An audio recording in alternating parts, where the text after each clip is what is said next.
ఆషాఢమాస బోనాల పండుగ సందర్భంగా ఆదివారం హైదరాబాద్ పట్టణంలోని ఉప్పుగూడ మహంకాళి అమ్మవారికి ప్రభుత్వం తరపున పట్టు వస్త్రాలు సమర్పించిన తెలంగాణ శాసన మండలి చైర్మన్ గుత్తా సుఖేందర్ రెడ్డి. తెలంగాణ శాసన మండలి చైర్మన్ గుత్తా సుఖేందర్ రెడ్డికి ఘనంగా స్వాగతం పలికిన ఆలయ అర్చకులు, ఆలయ కమిటీ సభ్యులు. అమ్మవారికి ప్రత్యేక పూజా కార్యక్రమాల్లో పాల్గొన్న గుత్తా సుఖేందర్ రెడ్డి.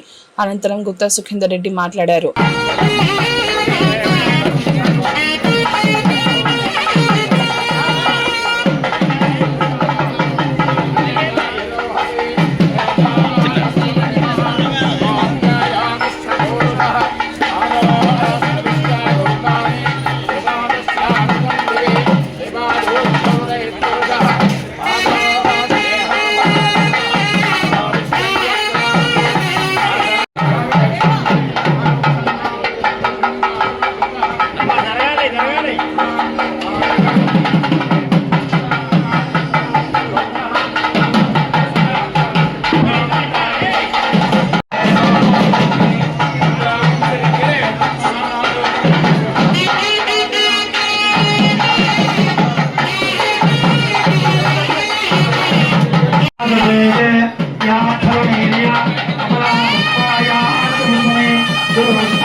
इंद्रश्रेष्ठानि श्रेष्ठानि शरीराणि शरीराणि देहि देहि चित्तिं चित्तिं रक्षस्य रक्षस्वरत्वं स्वरत्वमस्मै स्वरत्वमिदे स्वरत्वम् अस्मै अस्मै तस्मै दोषाणां प्रवीणाम् अरिष्टिम् अरिष्टिं तमोनाम्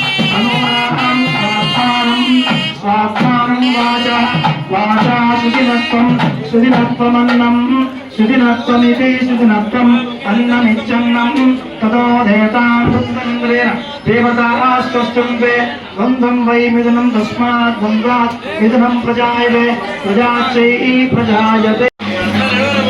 ఆషాఢ మాస సందర్భంగా బోనాల కార్యక్రమం, ఉప్పుగూడ మహంకాళి కార్యక్రమం, మరి అమ్మవారి బోనాల కార్యక్రమం సందర్భంగా రాష్ట్ర ప్రభుత్వం తరఫున గౌరవ ముఖ్యమంత్రి రేవంత్ రెడ్డి గారి నేతృత్వంలో ఉన్నటువంటి ప్రభుత్వం తరఫున అమ్మవారికి పట్టు వస్త్రాలు ప్రభుత్వం తరఫున సమర్పించడంతో పాటు ఈ కార్యక్రమాన్ని నిర్వహిస్తున్నటువంటి దేవస్థాన కమిటీకి, అదేవిధంగా ఈ ప్రాంత ప్రజానికానికి నేను శుభాకాంక్షలు తెలియజేస్తూ, ముఖ్యంగా అమ్మవారిని కోరుకున్నది ఒకటే, రాష్ట్రం సుభిక్షంగా ఉండాలి, ఆరోగ్యంగా ఉండాలి, ప్రభుత్వం ఇచ్చేటువంటి కార్యక్రమం పేద ప్రజలకు చేయాలి, అమ్మ యొక్క ఆశీస్సులు ఉండాలి, మంచి వర్షాలు ఉండాలి, ప్రజలు ఉండాలి అనేటువంటి కోరికలు మాత్రం అమ్మవారిని కోరుకున్నాం. తప్పనిసరిగా అమ్మవారి యొక్క దయ ఆశీర్వచనాలు అందరి మీద ఉంటాయని చెప్పి నేను ఈ సందర్భంగా మనవి చేస్తూ మరొకసారి మీ అందరికీ శుభాకాంక్షలు. ముఖ్యంగా దేవస్థాన కమిటీకి ప్రత్యేకంగా నేను ధన్యవాదాలు అభినందనలు తెలియజేస్తున్నాను.